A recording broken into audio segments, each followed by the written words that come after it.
Hi, I'm Elsie Maio, the founder of Humanity, Inc. and the Soul Branding Institute. You're about to hear two insiders from the least trusted institutions in America talking about their trust gap with the American people. It's an important conversation. Does the trust gap really exist, or is it just another set of buzzwords banging around the blogosphere? Do we see them taking any action as a result of record levels of mistrust of the American people? Weigh in on YouTube. The following program is being brought to you on the Voice America Variety Channel. For more information about our network and to check our additional show hosts and topics of interest, please visit voiceamericavariety.com. The Voice America Talk Radio Network is the worldwide leader in live Internet talk radio. Visit voiceamerica.com. The views and ideas expressed on the following program are strictly those of the host or guests and do not necessarily reflect the views and ideas held by the Voice America Talk Radio Network, its staff, and management. Good day. This is the Trust Across America, Trust Around the World radio show, being brought to you live from New York on June 5th, 2013.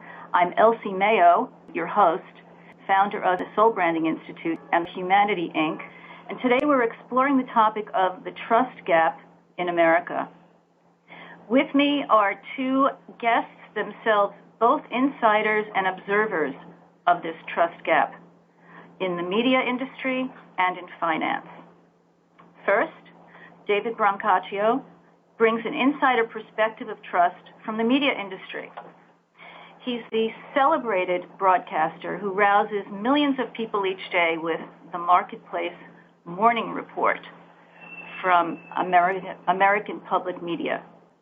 Longtime journalist and host for the most trusted media brands, PBS and lately American Public Media, David has earned the defining awards in his field, including the Peabody, Emmy, and Cronkite.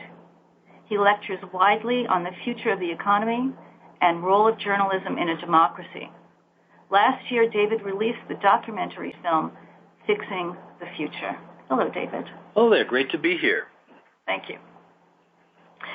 And next, representing the inside view of the finance industry is Jason Voss, a wunderkind money manager, see if he likes the way I said that, who wrote the acclaimed book, The Intuitive Investor, and is now taking on banking policy from the inside. At the CFA Institute, Jason is a content director and member of its Future of Finance project, which is advocating to restore trust in finance globally. Welcome, Jason. Elsie, I'm so thrilled to be here. Great. Thank you. The title of this segment is The Trust Gap in America, Buzzword or Crisis. And our premise is that certainly there's a lot of talk, data, and even consulting business generated around this issue. Certainly it's undeniable that surveys show record low levels of trust, especially in certain industries. But I wonder, since trust levels have been low for some time now, if there's more buzz than crisis about it, actually. David, let's turn to you first and the media industry. Does the fact that trust in the media industry is just fair to middling in the surveys alarm media management enough to take meaningful action? How does the media business regard the trust gap? Does it influence policy? And how does it influence you on the job? It's such an interesting set of questions, Elsie. It's hard to run a democracy when people don't trust the media, because we need to share some kind of common experience about what's working in the government, what's working in the world, in our country, in our communities.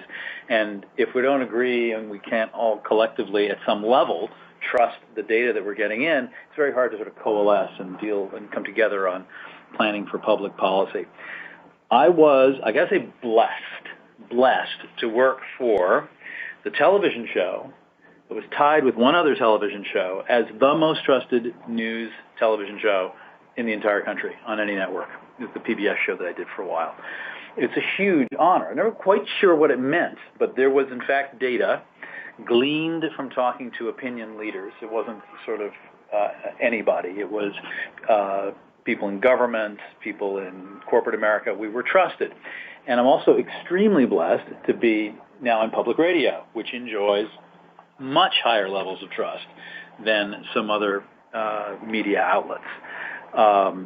So I'm lucky enough that my career has gone to places where we seem, hopefully, over time, to have established a relationship with our audience so that generally when we say something, they believe it comes from a earnest place of us trying to do a good job. Now, notice I didn't say, I hope my audience believes everything I say. I don't want them to trust everything I say, and here's the reason why. There is a tradition in the British media, in particular, on April Fool's Day, 1st of April, right? You put fake stories in the newspaper, and you put fake stories on your radio show. Completely fake, made up out of whole cloth. Particularly fiendish media outlets also put in stories that are true that seem false to get you off the track of if you're looking for the April Fool's stories. And they never retract them. So if you go into the Times of London, there'll be stories that were placed there April Fools 10 years ago. They're just sitting there like little ticking time bombs of falsitude. And we don't quite have that tradition in America, but I'd like to have it. And so public radio, from time to time on April Fools, will do a sort of outlandish, goofy story on April Fools, and hopefully our audience cottons on. Well, one time we did one, I'm not sure if it was this one, I think it was this one. One of my colleagues named Mitchell did a feature story, very plausible sounding, out of Alaska, in which the idea was we were using, we'd converted military, some restaurants outside of Anchorage had converted military technology, Star Wars satellite technology, and are using the laser beams to poach salmon while they're still in the ocean. And so the restaurants were serving the most fresh salmon possible. So I thought it was kind of funny. Well, it was a period of time, I think it was the April Fools that followed by many months 9/11. And I think public radio had a lot more new listeners who were brought in, who respected what we were trying to do an earnest job covering the news. They weren't really in on this April Fool's business. So a couple of listeners were plumb annoyed. They were not happy. And the one I loved the most said, I couldn't believe you did this thing about poaching salmon in the ocean. You know, I believed it for the first 2 minutes. Then I realized it was April Fool's joke. I will never listen to the media again without engaging my critical thinking faculties. And I read this letter. I wrote the person back, and I said, then my work is done, because we should always critically engage everything we say. And I'm hoping that schools can do a better job in teaching media literacy, which brings aboard these skills. But trust, if you look at I'm focusing on the news media. We can open this up. We're going to be opening up way beyond the media in just a moment. We can also talk about the non-news media, just the media in general. There's a huge lack of trust. Some of it is in the United States, where it's an ongoing trend in which there are fewer but bigger media outlets. And often the news is delivered by media companies that are quite large conglomerates that don't just do news for a living, that may do theme parks for a living, may do entertainment television for a living, may do all sorts of other things in which they have a business model and many different interests, often regulatory interests in Washington. The company needs to get their work done in many different areas. And so what the public starts to perceive after a while is the most important thing to the media organization is the agenda of the corporate parent, and not necessarily the truth of the matter as the reporters see it. Well, now you're getting into an arena where I hope that you would comment, because, yes, you've been blessed to work for the most trusted media brands in America for quite a while. And you've also, however, worked for others You've published in the Wall Street Journal, in the New York Times, et cetera.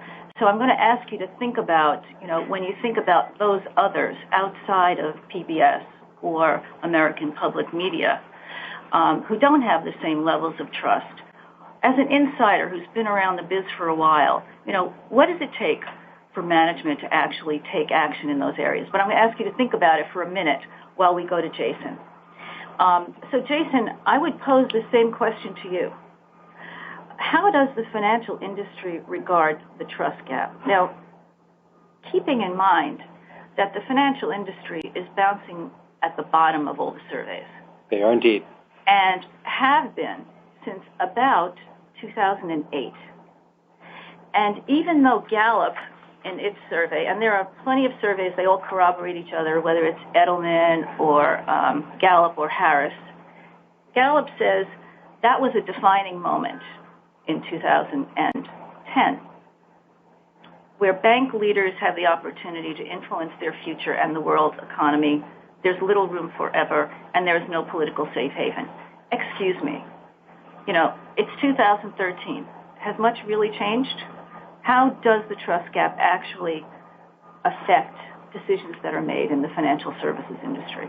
Well, Elsie, it's a great question. It goes really to the heart of finance, honestly. I think the answer is it depends on who you ask. I think if you ask some financial organizations, this is first and foremost in their thinking, reestablishing trust with the public, trust especially with their investors.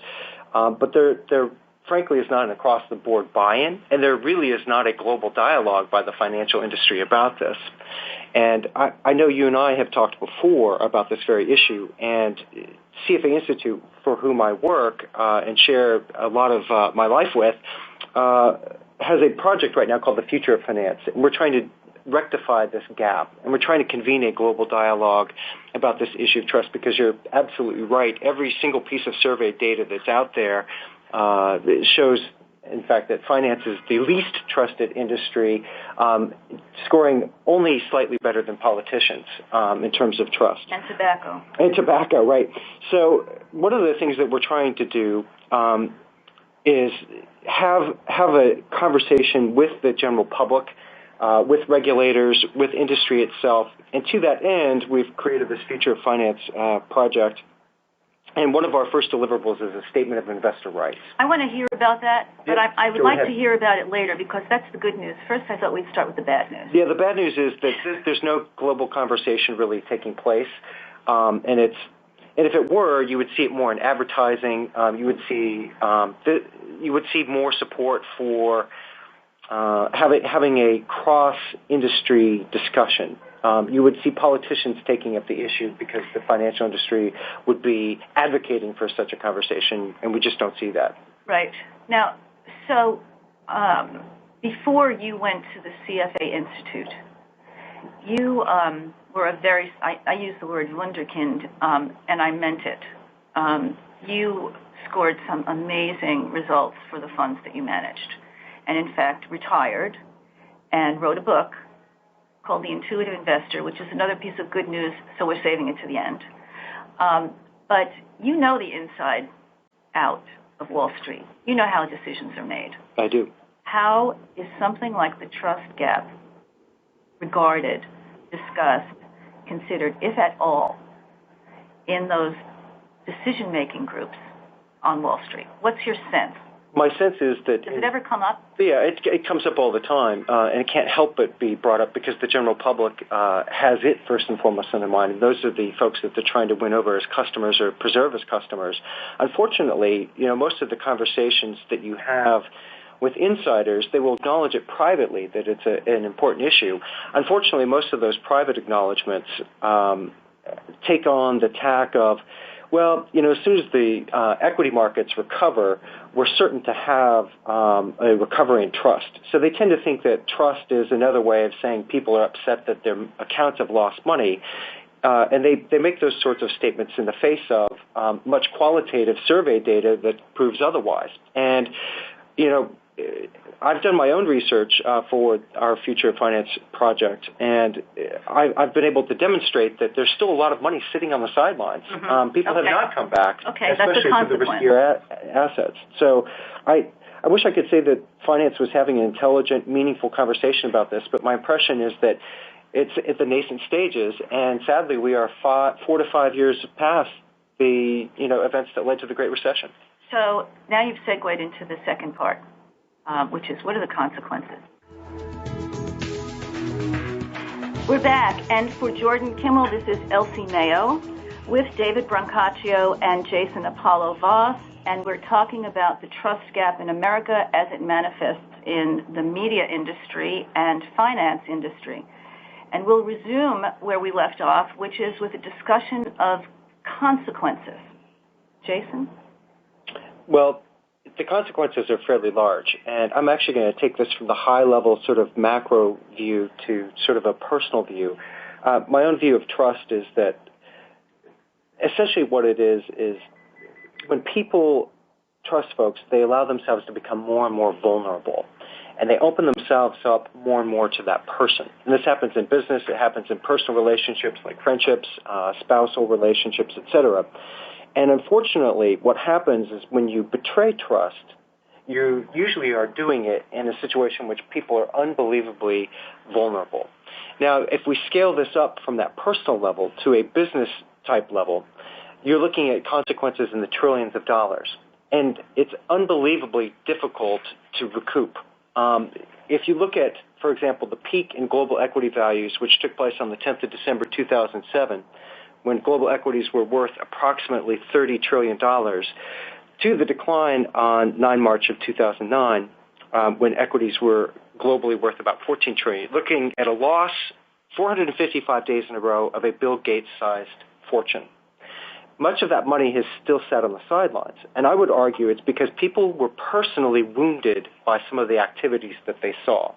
So this issue of trust has enormous financial consequences, but more importantly, I think at the personal level, it's very difficult to recoup that trust because essentially you have had your trust damaged because of your vulnerability to that, to actions by the global financial industry, for example, or by a politician or whomever that person happens to be. So I think it's a very difficult problem to address, and I think the consequences are quite large and still with us. So when we talk about the consequences of a loss of trust or a lack of trust, in fundamental terms, in terms of business strategy and brand strategy, the goal as an advisor to companies and other organizations is always to help them build preference so that they are the preferred source in relationships with stakeholders. And you can't build preference without trust. In fact, trust is at the very edge of a license to operate. So the assumption of trust and the consequence of a loss of trust really should be putting into question the permission of different organizations licensed to operate. And I'll give you an example, but then there's the evidence that goes against it, which is why we're having this discussion. Years ago, in the late 90s, Monsanto had an idea that it could be a vehicle for addressing the world's hunger problems. And it developed this business and created a sector called life sciences. And it failed to stay in touch with its stakeholders' preferences in different sectors. And when it went, although it was doing very well in the United States with this idea of genetically modified approaches to food to increase yield, when the chairman and his close circle went on a roadshow to Europe and to the UK, they were pied. That is, they had pies thrown in their faces. And it caused such a backlash for Monsanto that eventually, and not too long after that, the company was virtually dismantled. It's easy to forget that because Monsanto is up and roaring again. So although a breach of trust with a certain sector may suspend your license to operate, perhaps we have a very short memory. or perhaps that license to operate varies from one culture to another? Elsie, it's a very interesting point, and we should, I hate to be the guy in the room who says we should define terms, but let me try to weigh in on my perception of what trust really is. Is it reasonable for people to expect the other people they deal with and the businesses they deal with and the places where they get their news, for instance, my industry, to always act in the best interest, to always act in your best interest, the consumer's interest? I think that's unreasonable. I think a mature person realizes that any kind of institution or other individual has their own set of priorities and will probably act in the interests of those stakeholders. I think a good organization has many different kinds of stakeholders that it addresses and thinks in terms of the long term, so that brings in environmental considerations, ethical considerations. But the institution will act according to, ultimately, its own priorities. And it's almost unreasonable to ask them to do differently. So what, if that's trust, we'll never be able to trust anything. I think trust might have something more to do with when a human being, a person, an individual, or an institution says something, it should be said in earnest. They should not say something and be doing or thinking something else. I think that's where trust breaks down. When you go see a financial advisor, you can't actually believe the financial advisor only cares about your well-being.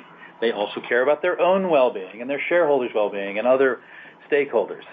But if the financial advisor says this is an awesome investment that has very little chance of exploding in your face, but they know full well that's not true, that's when the worst type of trust is demolished and is extremely hard to claw back.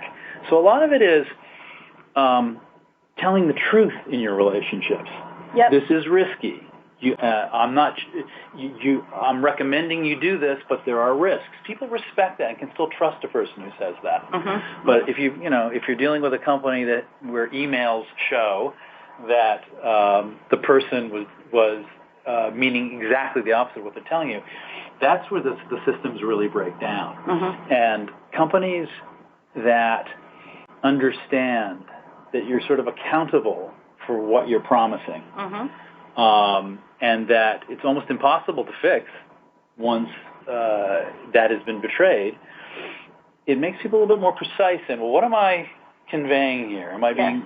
Yes. It's almost like trust overlaps with expressing yourself honestly. Yes, excellent. Thank you so much for putting it that way and for bringing this up. If I may, actually, what David has just said, I think it's framing our discussions internally at CFA Institute. In fact, when we've talked about the future of finance, we developed what we believe is a fairly accurate ecosystem model of how finance operates. And core to that is a fundamental transaction, which David has essentially touched on here. And that transaction is between investor and the person who at the end wants your capital and has purportedly a great idea for what to do with it. But in order for that transaction to work, there has to be equal access to information. There also has to be the perception of an equitable exchange. And I think this is to the very heart of what David was saying. So I think from our perspective, my perspective, I'm in total agreement that degree of honesty in the sense of the possibility of a fair and equal exchange from both of our self-interests has to be possible. Otherwise, there's no transaction. Okay, now let me ask you to react to this. So there's a model we've been using, and it is the notion that trust is, there are two elements of trust. One is mechanical, and one is relevance and content. So the mechanical aspects of trust is you do what you say. You're honest. And I think that you keep your bargain. Okay, I think that's what we've been talking about so far. I propose that there is another element that is becoming more important, and it's part of leading us into the silver lining discussion we're having, that in this void between what society wants and needs and what it feels that its institutions are providing is actually a very fertile field, because the content aspect of trust is shifting. And we'll come back and we'll talk about that after the break. I'm Elsie here for Jordan with David Brancaccio and Jason Apollo Voss, and we're talking about the trust gap, and our conversation has come around to trust itself. What is it? How do we manage it? And what are its components? So we left off talking about trust as actually being maybe two things.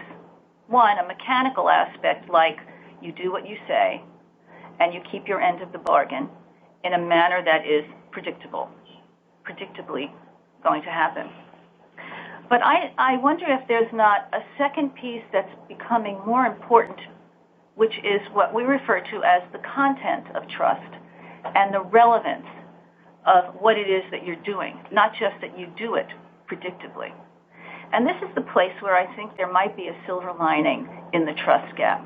It is the place where society's expectations or a stakeholder group's expectations are not being met by institutions which may be somewhat outgrown. And in that space, a new demand arises, such as is being advocated by social activists and NGOs, and has started to manifest itself in some pretty exciting innovations. Now, Jason will talk a little bit about how the CFA Institute is addressing that with more innovation in closing that gap. And I'm wondering, David, if you could first give us a sense of what's the good news in this gap? What innovations have been emerging? What new content has been developed? And I'm asking you as an observer, as a professional observer of these things, and also as the developer and author of the film, Fixing the Future. Yeah, I mean, as a journalist, you look around you for people who have good ideas and are acting on these good ideas and try to highlight them and lift them up and explore them and figure out what works and what doesn't. And one of the places that people on the left and people on the right, liberals, conservatives, people in the middle, could agree upon was that something was fundamentally broken with the economy. And 2008, 2009 made it very clear to everybody. So who's got a better idea? Who's doing something better? And it might be in this area that I found people and enterprises that fit with this idea that you have of relevance and context when it comes to trust. One area that I've been exploring for a long time, or one of the terms is social enterprises. It's a roaring debate about what that means. I don't think it's that difficult to explain. It's taking your rigorous business skills and applying them to ventures where the final, last bottom line is making the world a better place. Profit could be along the way as a very important component. It might not be. But ultimately, you're trying to fix a wider problem than just making shareholders happy or increasing your own bank account. Those are social enterprises. So there's a lot of really smart people out there, and they're addressing this really interesting problem that people a lot smarter than myself have identified, which is the outsized nature of the financial services industry. I'm pointing to Wall Street with my little finger right now. It's so big, and the compensation is so wonderful that it attracted the best and the brightest to the field when they might, in fact, have been doing something that was even more productive. Not that financial services is not productive, but there are other things that the world needs. Social enterprises grabs the imagination of skilled people and has them take their amazing talents and apply them to alleviating poverty, pestilence, bringing scarce water to people around the world, dealing with issues like climate change in extremely interesting ways. That's part of it. Also with the profound breakdown of trust that was the Great Recession, you have people saying, all right, is there a better way to do any of this? Or is our business and the economy and all these organizations that make it up, are they laws of physics? In other words, there's a way that science requires them to work. Well, it turns out that no matter which direction I look east, west, south, west, I found really cool, amazing people already working on this problem of how do you make an economy that we don't serve, but that serves our needs, the wider needs of people. And one of the things I found right away was an outfit called the Business Alliance for Local Living Economies. There's over 100 of these chapters around the country. And it brings together consumers and businesses and politicians and other stakeholders in local areas. And what they do is they apply longer-term thinking to the nature of what it is they're doing. And in fact, if I could interrupt, from the film, there was one quote that actually was stunning in this regard. It was a woman who was talking about her collaborative neighborhood helping her to refinish her basement. And she said, it's like we have a relationship, like business is a relationship, not a one-night stand. Yeah, she said, what we have currently is the one-night stand economy. And she's trying to build a relationship economy where you kind of know the person you're dealing with. You expect to be able to see them the next day and the next week and not be ashamed. And Bali, the Business Alliance for Local Living Economies, is one way to think about that, because if you apply longer-term thinking to your business relationships, if you're a consumer, you might say, well, that book costs a little bit more if I buy locally. But I want that bookseller to stay here because that bookseller is paying taxes in my town and employing my kid in the summer when they're back from college. Longer-term thinking. Instead of just thinking more transactionally about where's the cheapest place I can buy the book. But Bali was just one example. There was some very interesting worker-owned co-ops on the industrial scale in Cleveland that I spent some time with. There was a really cool outfit involved with time banking. This is different from barter.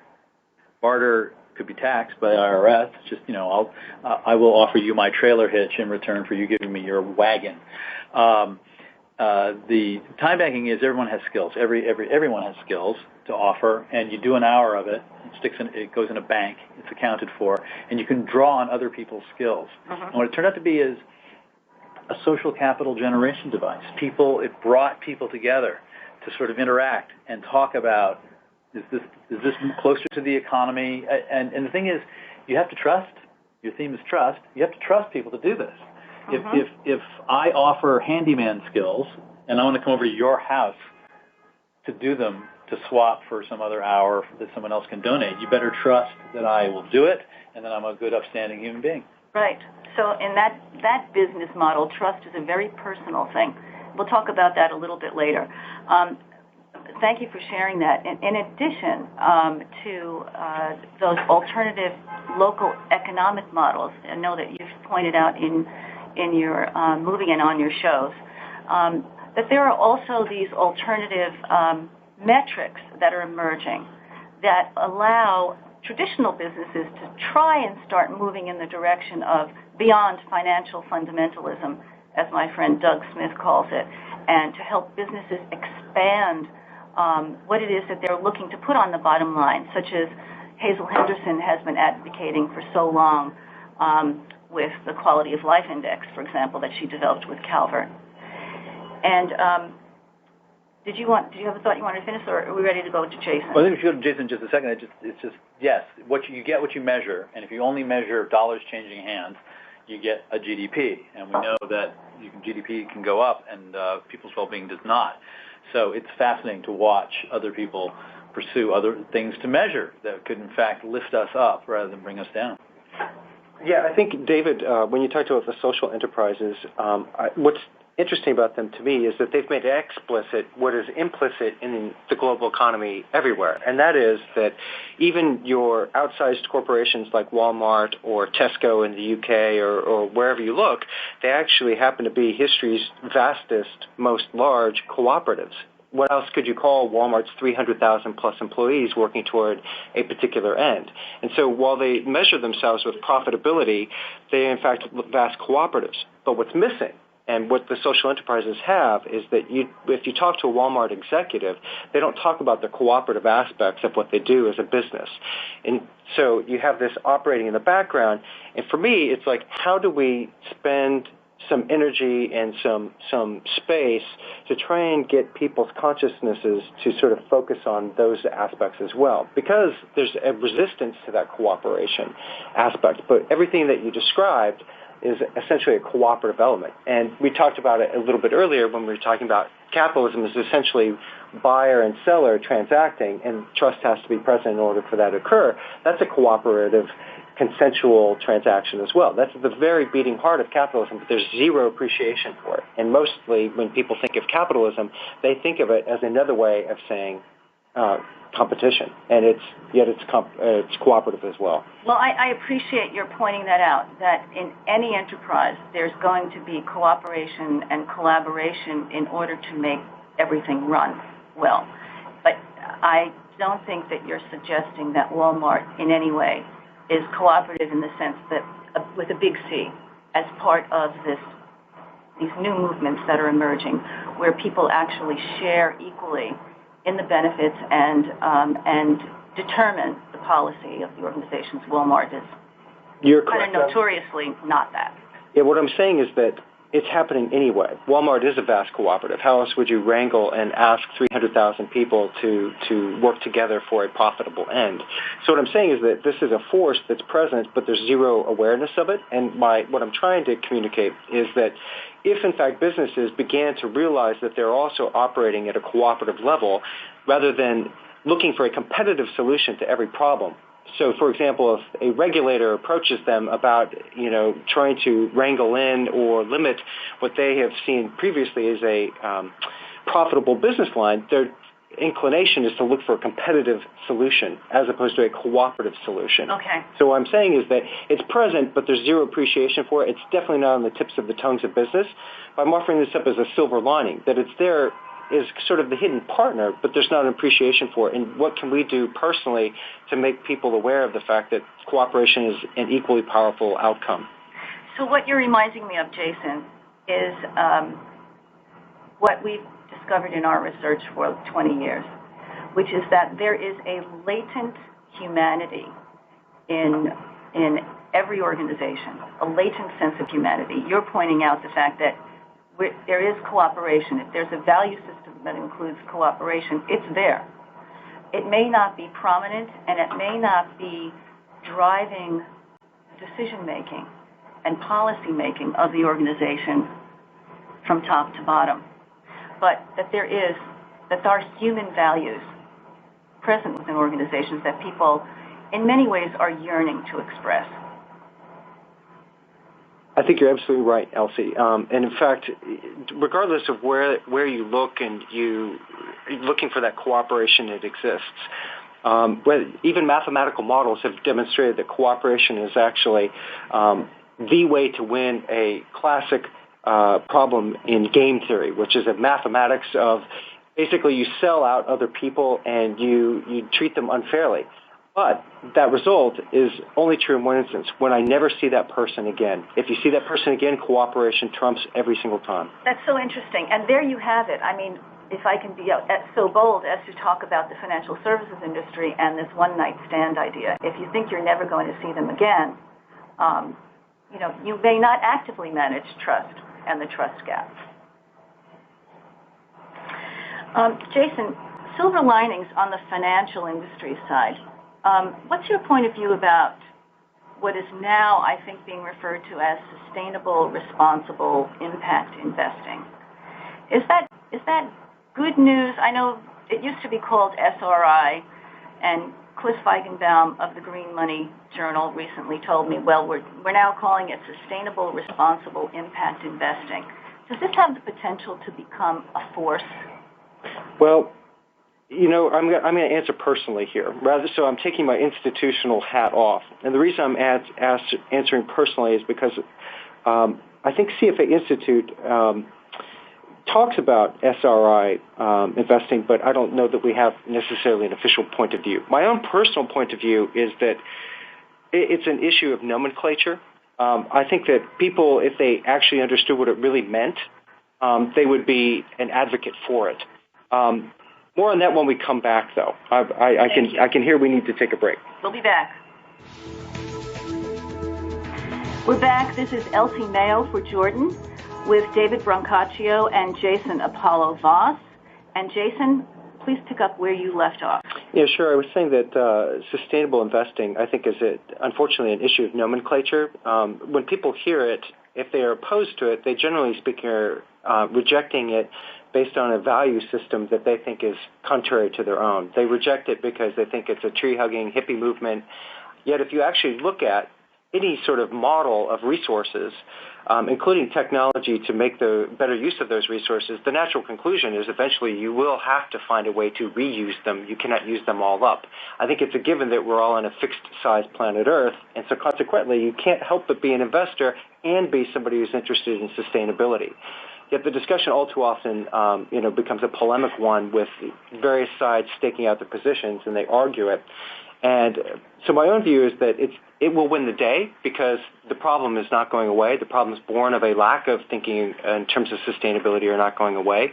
And I think germane to our topic today of trust, when people start having intelligent conversations about resources and about investing and about cooperation and interconnection with folks, they can't help but go to the topic of sustainability because at that end, you're not exploiting people any longer. And that's one of the ways that you can help restore trust, I think, is to begin to think about your world in terms of a sustainable investment model.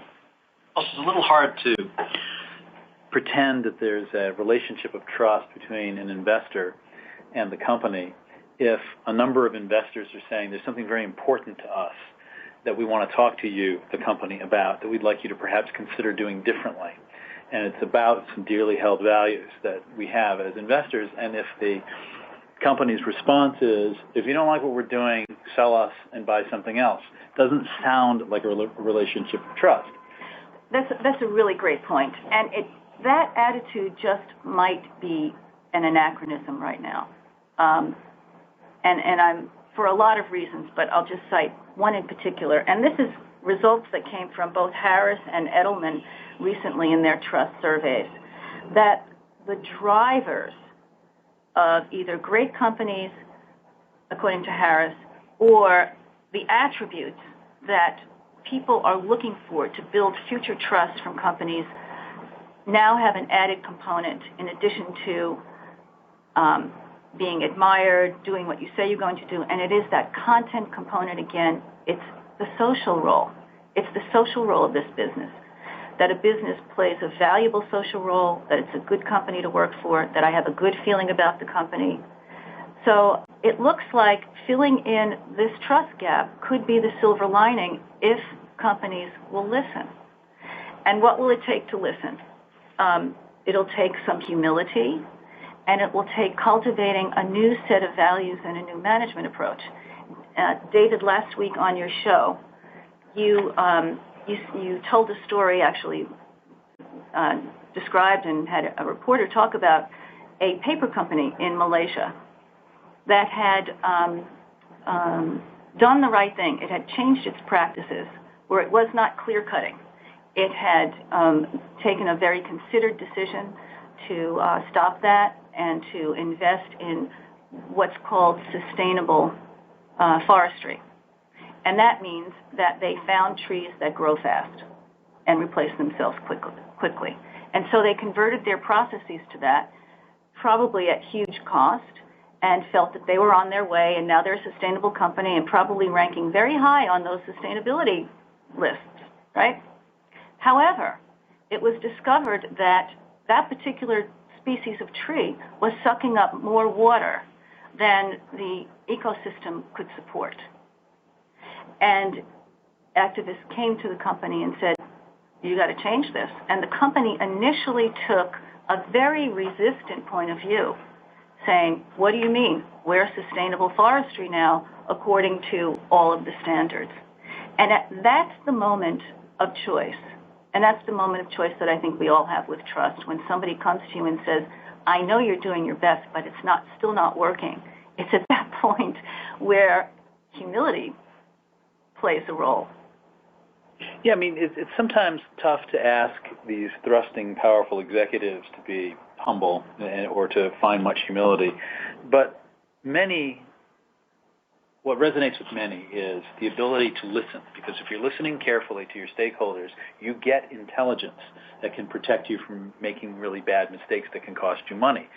And again, when you get to this issue, the central thesis of our discussion here, trust, you're obviously not trust. You can't breed trust if you're not listening.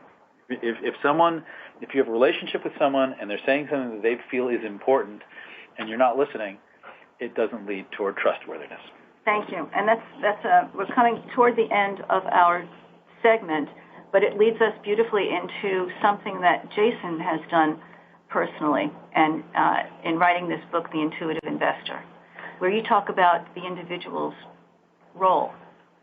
Yeah, I think one of the things that I believe very strongly personally is that you can only take responsibility for the power that you wield, and some of us have greater power than others. And I think at a personal level, that's where you have to begin with trust. And so you have to literally conduct yourself in an honest fashion. You have to conduct yourself in a forthright fashion. You have to you have to act responsibly, and I think that this is something that's often lost in these types of discussions. Is it's easy to get prescriptive and begin to tell people what to do, but I think one of the extraordinarily important things to do is to look yourself in the mirror and decide that you're going to act in a trustworthy fashion. You're going to act against the grain, even if there are personal consequences, because we're talking about a fundamentally, critically important value, and that's trust. And from that, some of the other values like honesty. I was moved by your book, particularly given your success in traditional measures as a money manager, as if you will, a hard-nosed Wall Street money manager, and what your book recommends is that we actually slow down, meditate, connect with ourselves and our own truth, and use that as a barometer in making our business decisions. So, in closing, I think we have 2 minutes here. I, first of all, want to thank my guests, Jason Apollo Voss, who can be reached at... Yeah, you can reach follow me on Twitter at @TheIntuitInvest. Or if you want to find out more about the Future Finance Program, CFAInstitute.org. Future Finance is a great place to find out information about what I've been mentioning today. And David Brancaccio, a special thank you to you, who gets up so early to bring us the news every day. It's my pleasure. If you're trapped in a car in traffic, you'll probably end up hearing me anyway. But if you want to see what we're up to, marketplace.org. And a special thank you to our engineer, Brad, and to Barbara Kimmel and Jordan Kimmel, who have made all of this possible, to my colleague, Nancy Wolf, for her support here with us today in New York. And to all of you listening, you can direct your comments, if you have any, to me, to soulbranding.com, SOULBRANDING.com.